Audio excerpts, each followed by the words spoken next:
Buenas noches, el lunes 11 de mayo del año 2015, programa 75 del año, el 2213 del ciclo. Converso con el ingeniero Carlos Delín, o Delín, ¿cómo Delín, se dice Delín. Delín. ¿Cómo se siente? Bueno, mira, hay una satisfacción del deber cumplido, ¿no? Yo creo que, ¿sabes qué, Carlos? Hemos hecho una tarea titánica. Sí. ¿Te imaginas en cuestión de horas ganarle al MNR en la primera vuelta? De que había estado en 3 meses en campaña, quedar de segundo. Nunca fue la intención, por supuesto, ganar. Lógicamente uno siempre en esa primera vuelta. ¿Comienzan a creer en el triunfo con ese resultado?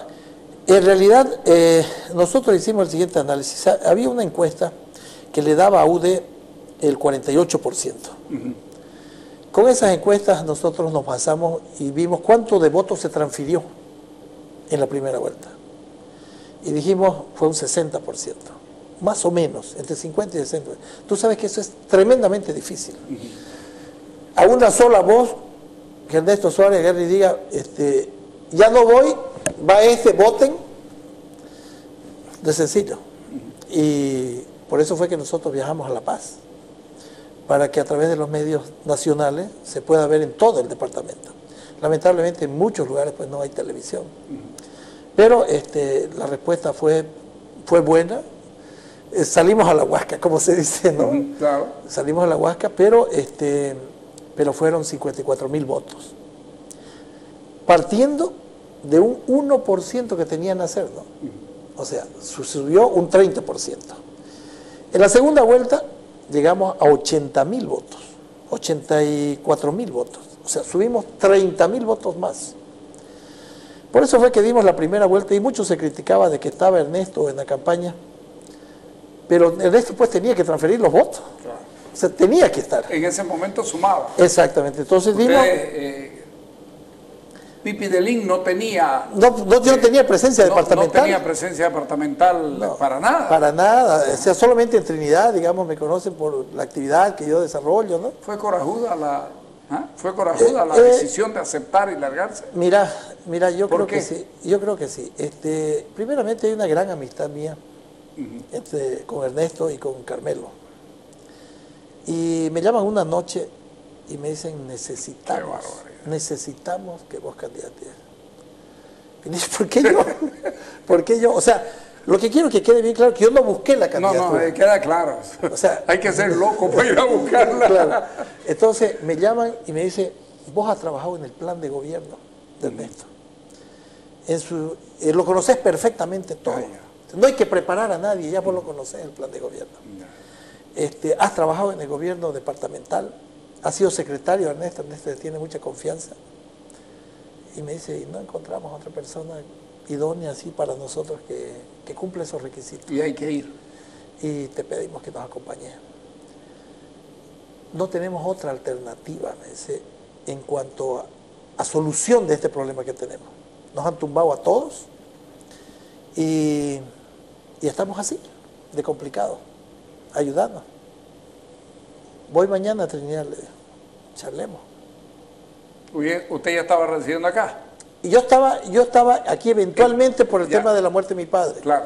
Estaba solucionando unos problemas de temas legales más que todo. Era una cosa. Y yo estaba yendo casualmente el otro día también, volviendo a Trinidad.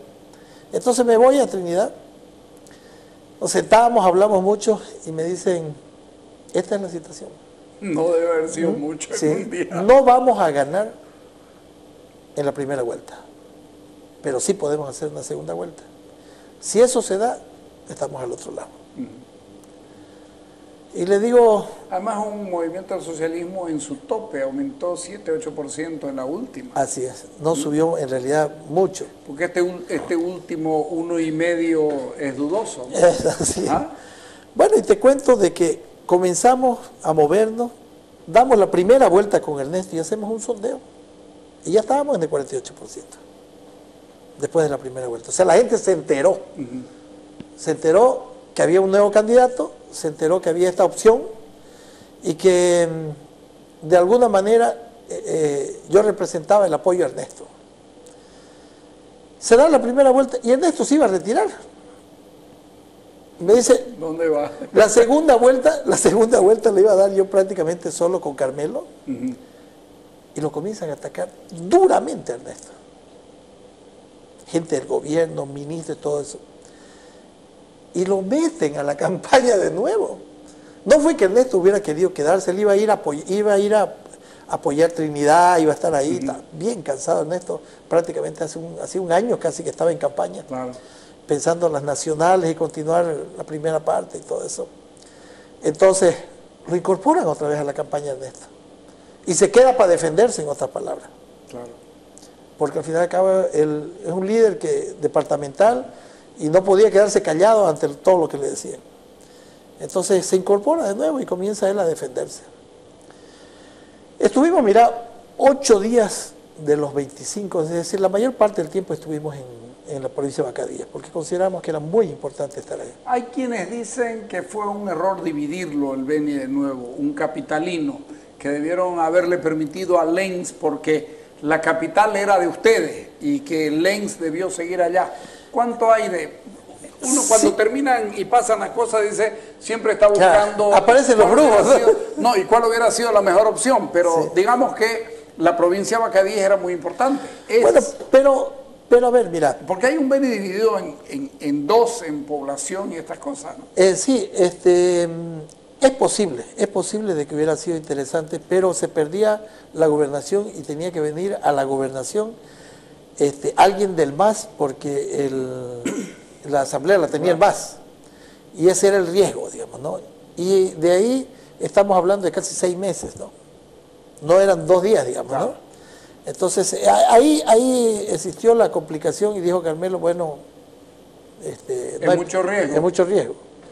Es mucho riesgo. Por ahí con todas las habilidades que tienen, la cachañían y por último nos tiran la elección para después, claro, y se quedan un año, ¿no? Entonces, bajo ese concepto dijimos no. O por lo menos ellos dijeron no, yo no estaba ahí en la decisión. Y fuimos, Carmelo nos ayudó bastante en el tema de Riberalta y comenzamos a analizar primeramente la gente de Riberalta. ¿Qué tipo de gente hay? ¿Cuál es la problemática? Mira, Riberalta es una población donde hay una clase media interesante. Digo interesante porque es una gente que le gusta leer, que le gusta saber y que respeta a las personas que saben. Eso sí te lo digo, eso sí es importante, digamos, en una población. Y de ahí... en el Beni ha sido frecuente encontrar eso. En Trinidad, por ejemplo, sí, los grandes dirigentes venianos eran comunistas, sí, en una época. Y eran bien leídos. Eran todos personas leídas, muy cultas, ¿no? Santa Ana estaba don José Chávez Suárez y toda esa gente. Chimose allá en Riberalta, o sea... No es un departamento de gente improvisada, ¿no? Así es. O sea, la mayoría... El doctor Delín mismo, así presidente de la Corte Suprema. Sí. Claro. Está Hans Delín, que es mi otro tío, claro, que también es escritor, a pesar de ser médico. Claro. Y bueno, entonces, pero ahí mismo existe un cordón de pobreza grande. En Riberalta existe un cordón de pobreza a raíz de la fábrica de las quebradoras de castaña, de gente realmente pobre, que está al otro extremo, que no entiende mucho qué pasa, solamente ve necesidades y que se aprovecha mucho de esa gente. Riberalta es una ciudad grande, para moverse. Yo he estado haciendo puerta a puerta, distancias increíbles porque trabajas a un barrio, a un distrito, por ejemplo, con 40 barrios adentro, complejo. Bueno, pero ahí comenzamos a movernos, comenzamos a darle, si vale el término, la propuesta, porque al final y al cabo yo insistía en que no deberíamos manejarnos solamente en el esquema político. Yo le insistía a Ernesto de que era importante que yo demuestre lo que sabía, que yo demuestre quién era yo y por qué candidateaba. Que no era un improvisado en administración pública, en estas cosas, así es, en planificación. Y mira, viene lo siguiente, ¿cuál era el discurso del oficialismo? Decían que 15 años de Ernesto no hicieron nada. Eso era todo lo que repetían. O sea, su campaña era Ernesto Suárez, ¿no? Parece que no diseñaron para que salga otro tipo, ¿no? Diseñaron para el con él. Por eso lo metieron otra vez a la campaña, ¿no? Bueno, la cuestión es de que le dije yo, a ver, sentémonos pues a analizar en los medios de prensa. Primeramente, no ha manejado pues $1.000 millones. El presupuesto del departamento del Beni son 700 millones. 63% se queda en el gobierno central para pagar maestros, para pagar educación, es decir, educación, salud, para pagar el bono dignidad, para pagar las vacunaciones, para pagar 20 millones para pagar contrapartes de caminos, que después vamos a hablar de caminos. O sea, 63%. El otro 37% se destina para administración, se destina para los programas que ya están establecidos y quedan normalmente 100 millones, digamos, para redondearlo, 100 millones de bolivianos para inversión. ¿Y qué hay? Los 1.000 millones son de bolivianos. No, es que ellos no decían, son de dólares. Ellos decían que Ernesto había manejado 1.000 millones de dólares. Claro, por eso digo, los 1.000 millones son de bolivianos. No, pues, o sea, claro, lo nominal de los 1.000 millones son bolivianos. Sí. Y lo que le van quitando para que les queden, o sea, el 90% no lo dispone la gobernación de... O sea, no es para inversión. Ajá. Solamente llegan 100 millones al año de bolivianos de inversión. Y hay un decreto de Ernesto Suárez que dice que el 50% de eso se va a hacer en concurrencia con las provincias. Y entonces 20% va por territorio, 40% por pobreza y 40% por población. Y así se distribuye. Entonces, en el periodo que estuvo Ernesto Suárez, 266 millones fueron a las provincias, multiplicado por 2 en la inversión que hubo durante todo ese tiempo. Y estamos hablando de 520, 530 millones. Esa es toda la inversión que había en el Beni. Y lo irónico era de que durante 4 años de esos 5 y medio que estuvo Ernesto, 4 años estuvo Ale Ferrier de presidente de la Asamblea. Y la pregunta que yo hacía permanentemente, decía, ¿cómo puede este tipo aprobar el presupuesto si no sabe cuánto de plata había? Claro. ¿Cómo era posible que él no fiscalizaba si dice que no se hicieron obras? ¿Por qué no lo fiscalizaba si su trabajo era fiscalizar? Además era mayoría. Lógico, no había dónde perderse. O aquí nos están mintiendo, o el proyecto que ellos están presentando como propuesta es mentira porque están basadas sobre un presupuesto que no existe. Ya. O inflado o requete inflado. Y con eso comenzamos a manejarnos y comenzamos a ganar bastantes adeptos. Yo las cifras las manejo muy bien. Como te mencionaba antes, yo tengo bastante experiencia en gestión pública. Tengo cursos en planificación, en preparación y evaluación de proyectos, soy consultor internacional del BID, he hecho cursos de asignación de recursos para los pobres en presupuestarios. Ese es un tema interesante, ¿no? Y hemos hecho tour de municipios, o sea, en todos los ámbitos que me permiten un poco tener una visión mucho más amplia de cómo escapar de ciertas cosas y cómo centrar la plata. Y te menciono, no hay forma de que el discurso llegue si la plata no está acorde con lo que estás diciendo. Era lo que te mencionaba. No podés decir yo soy socialista cuando destino al Ministerio de la Presidencia, de Gobierno y de Defensa 10.000 millones de bolivianos al año y a Salud y Educación le meto 2.400. ¿Qué quiere decir esos 10.000 millones? ¿En qué áreas está? ¿Qué maneja el Ministerio de la Presidencia? Política, 3.000 millones. Sí. ¿Qué maneja el Ministerio de Gobierno? Represión. 3.500 millones. Y lo demás es defensa. Si defensa lo consideramos de que no estamos en guerra y realmente ¿para qué es la plata? O es para mantenerlos callados o es para mantenerlos afín al gobierno, estamos destinando en represión y política 10.000 millones. Entonces este gobierno es eso lo que hace y eso es lo que se ve. 40% del presupuesto general. Así es. Ahora, todo esto, ¿cuán dificultoso es hacerlo conocer en el Beni?